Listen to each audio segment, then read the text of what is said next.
So Ford CEO Jim Farley's $16 billion, that's capital B, my dudes, billion EV bet is imploding as Tesla sees continued momentum. Ford cuts production of F-150 Lightning pickup on weaker than expected electric vehicle sales growth. And what does this all mean for the future of Ford and legacy automakers? Guys, welcome back to Squirrel Tribe. If you're returning, thank you so much for being here again. I love you immensely. If it's your first time, thank you for joining us. I love you immensely also. So thank you for being here. So today I went to wash and vacuum my Jeep, and it got me thinking. Some of you may remember the 2+ months that I went without my Jeep because of a bad differential and having to wait for parts in the middle of a UAW strike. But even before that, when I was considering trading my Platinum Ford Expedition, I had to make a choice on which Jeep I wanted to buy. And although I would have loved a Wrangler 4x4 with a 392 6.4 liter Hemi V8 and a manual transmission, I opted for a more practical daily driver instead, based off of how far I don't drive during the day. It just made more sense. However, one variant that I never once considered was the Jeep Wrangler 4xe. Y'all heard me right. When I think about it, neither did my local Jeep or Stellantis dealership, because the last time Kevin and I, my husband, Kevin247 on YouTube, the last time Kevin and I stopped by and talked to one of the sales associates, they shared how they rarely, if ever, carry on their lots and bring into inventory any electric Jeep variants. And it's for good reasons too, in my opinion, because they're stupid, but also it seems like Ford may be getting the memo now also, because Ford is cutting back production of F-150 Lightning electric pickup trucks, and Ford announced they are reducing production of the F-150 Lightning electric pickup truck after weaker than expected electric vehicle sales growth.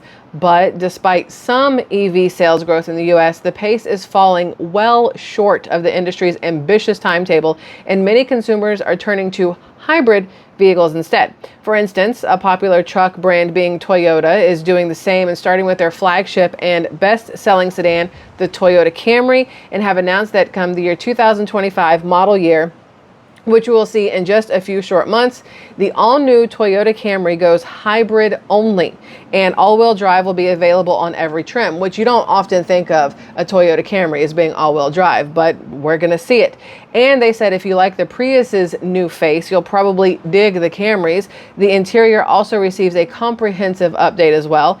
And Car and Driver describes the latest iteration of Toyota's hybrid system as a combination of a naturally aspirated 2.5 liter 4-cylinder gas engine with either 2 or 3 electric motors. Now, with the first 2 motors live up front and help provide the front-driven power, while optional all-wheel drive, a first for hybrid Camrys and available on all 4 trims, throws a third motor into out back for extra traction. 2 in the front, one in the badonkadonk, if you will. The front-wheel drive hybrids will make 225 horsepower, while all-wheel drive, AWD for short, bumps that up by, you'll get this, brace yourselves, because a whopping 7 horses to 232 horsepower. Right? It's not really anything to write home about. And continuously variable automatic transmission is standard on both setups, just FYI.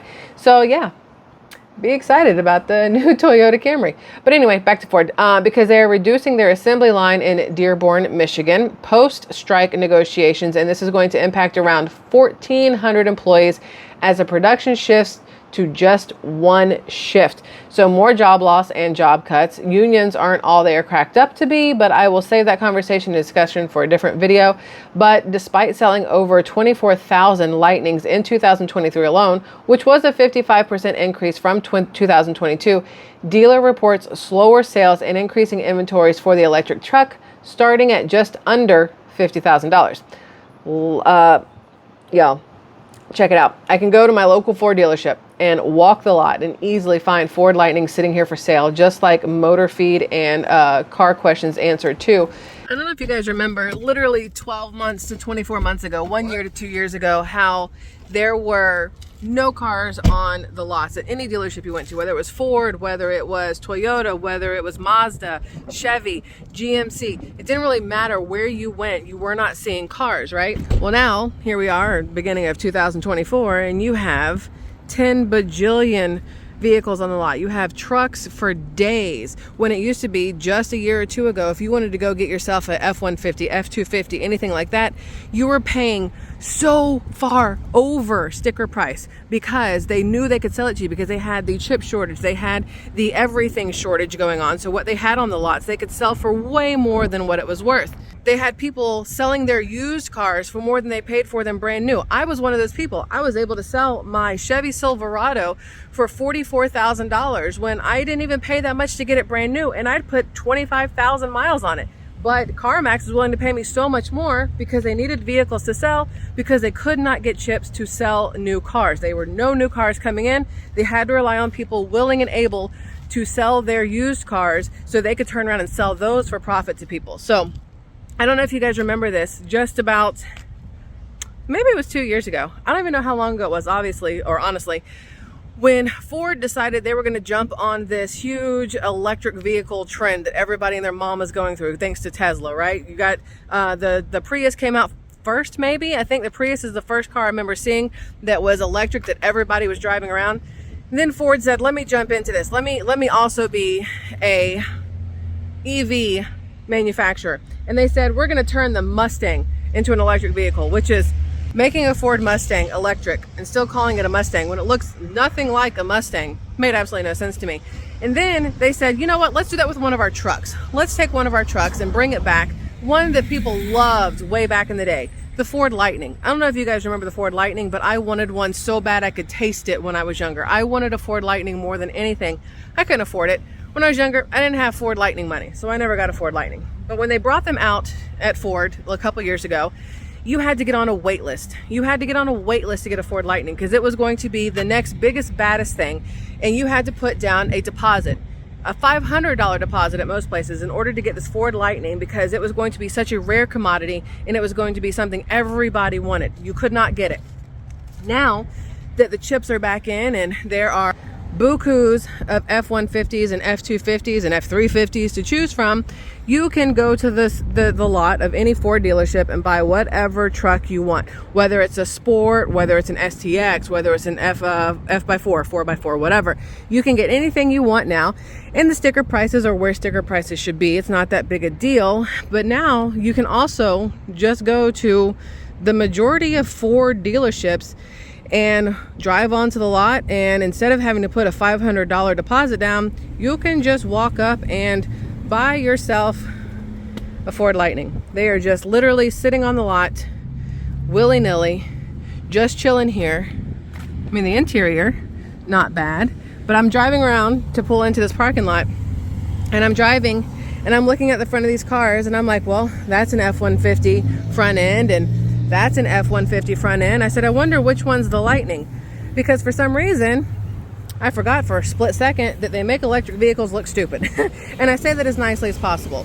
Why can the front end of an electric vehicle not look like a regular front end of a vehicle? Obviously, maybe because it doesn't need an intercooler, or what's the word? Not intercooler, y'all. I'm thinking of turbos over here and superchargers and whatnot. I'm thinking of a cold air intake or air intake or whatever. You don't need those because it's electric. I do not like the front end of this Ford Lightning. But the fact of the matter is, you can drive here now and pick up your F-150 Lariat Lightning and not have to pay a $500 deposit, not have to wait a year or 2 years, but you are going to end up paying, where are we, $79,000 for this. According to this, you're getting 70 miles per gallon, because it doesn't really take gallons, it's more of a whatever. So you've got your greenhouse rating, your smog rating. I mean, it's got great ratings, obviously, but how many people have the ability to plug their car up at home and charge it, especially if you live up north and you have cold temperatures where these battery operated vehicles do not like to charge, or heaven forbid you live in a flood prone area or a hurricane prone area with water, which guess what? Battery powered vehicles don't like water either. A lot of the vehicles, the batteries are on the bottom, the undercarriage of the car, and as soon as you get water up against there, you've ruined your vehicle. Batteries do not mix well with water. So I understand why now you have Lightnings, the highly anticipated vehicle, now just sitting on the lot with nobody here buying them, because who really wants an electric vehicle at this point in time? I know I don't. However, Ford is insisting on focusing on a new business model that aims to balance growth and profitability, citing manufacturing flexibility to offer choices for customers. And the company sees a promising future for electric vehicles, EVs for short, especially with upcoming digitally advanced EVs and access to Tesla's charging network. And while EV sales grew 47% in 2023, don't worry, I'm as surprised as you are, the growth slowed towards the end of the year, and Ford beginning to show signs of panic, and is also creating nearly 900 new jobs and adding a third crew at its Michigan assembly plant to meet demand for the Bronco SUV and Ranger midsize pickup truck. So there is a silver lining or bright side to all of this, I guess. So thank you guys for watching this. Let me know your thoughts on Ford. As somebody who's had a lot of cars in her lifetime, I'm not gonna lie, I've had a Ford Mustang when I was younger, convertible. It was lovely for the time I had it. I had a Ford Expedition, absolutely loved it.